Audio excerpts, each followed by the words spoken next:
Heavy fighting continued around the eastern town of Avdiivka, and Ukraine's general staff said its forces had repelled 17 attacks in and around the town.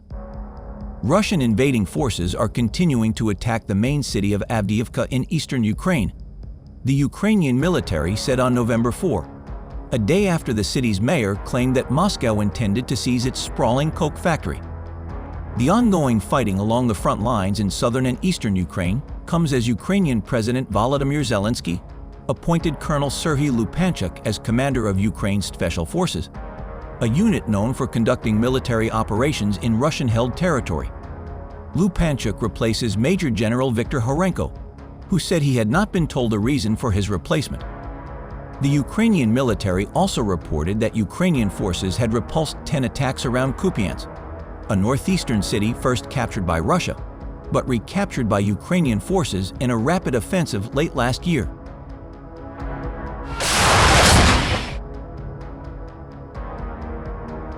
A video shows fighters from the 2nd Mechanized Battalion of the Separate Presidential Brigade of the Armed Forces of Ukraine, in cooperation with their colleagues from the 55th Separate Artillery and the 110th Separate Mechanized Brigade of the Armed Forces of Ukraine, destroy 3 large armored assault columns with the landing of Russian invaders in the direction of Avdiiv.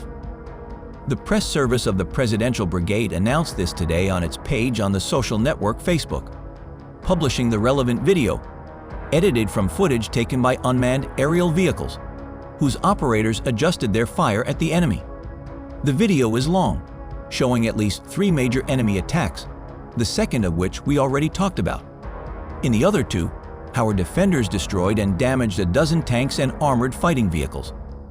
At the end of the video, after the explosion, the armored personnel carrier is destroyed.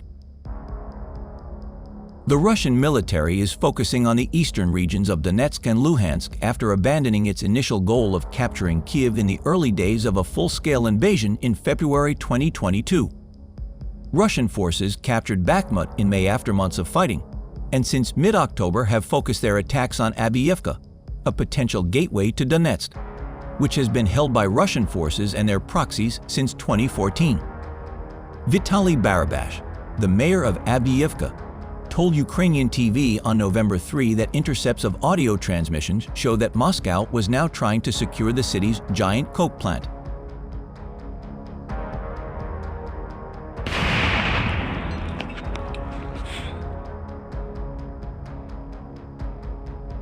The Ukrainian military disabled one of Russia's air defense systems in the south. This was reported by President Volodymyr Zelensky by posting a video of the destruction of enemy objects on Facebook. In the video published by Zelensky, it is stated that at night, a precision HIMARS missile strike destroyed the S-300 search and guidance radar, which was used to guide the S-300 missiles during the attack on Zaporizhzhia. In turn, missile and artillery units of the Armed Forces of Ukraine, guided by soldiers of the Special Operations Forces of the Armed Forces of Ukraine, destroyed 3 Zupark-1 reconnaissance and fire control radar complexes, as well as 2 even cooler Zupark-1M RK. The press service of the SSO Command of the Armed Forces of Ukraine announced this today on its page on the social network Facebook, publishing a related video edited from footage taken by an unmanned aerial vehicle. Their operators found large targets and adjusted their targets accordingly.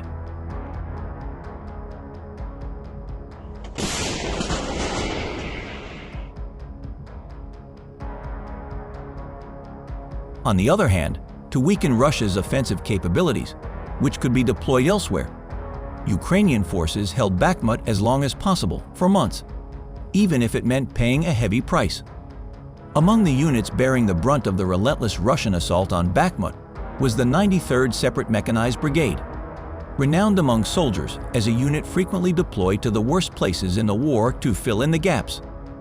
And although the Ukrainians say that switching to the offensive is better in terms of morale than staying in one place, the battle is no less difficult.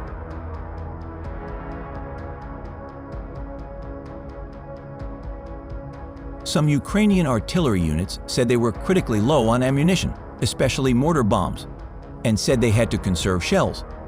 Neither the Ministry of Defense nor the General Staff confirmed the Army's concerns when approached by the Kyiv Independent.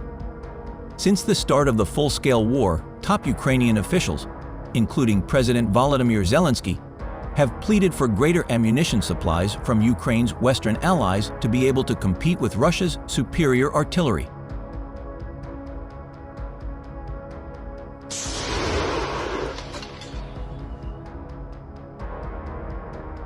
Several months ago, since the success of Ukraine's last major counteroffensive in Kherson, fighting has been dominated by the ongoing Battle of Bakhmut, a city of limited strategic value that has caused tens of thousands of casualties on both sides. Russian forces, led by Wagner's mercenary group, finally captured the city in late May, and Wagner immediately withdrew from the fighting to a field camp, where they launched a brief rebellion a month later. Since Ukrainian forces first took the initiative around Bakhmut in May, Army Commander Oleksandr Syrsky has repeatedly claimed that the occupied city was in the process of being encircled. On the pitch, it still seems like a distant dream.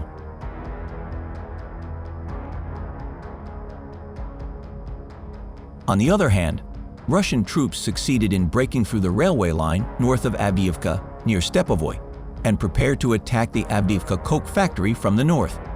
Previously, Russia approached Avdiivka from the northeast and captured its territory.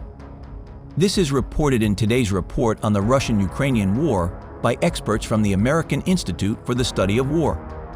Analysts say special forces are believed to be behind the most sophisticated operation the Ukrainian military has ever carried out in areas under Russian control, particularly Crimea, which was illegally annexed by Moscow in 2014. Zelensky this week praised Ukraine's military for reducing Moscow's military power in the Black Sea through increased air and sea drone strikes against Russian military targets. Zelensky dismissed Western criticism that Ukraine's counteroffensive, launched in June, was moving too slowly.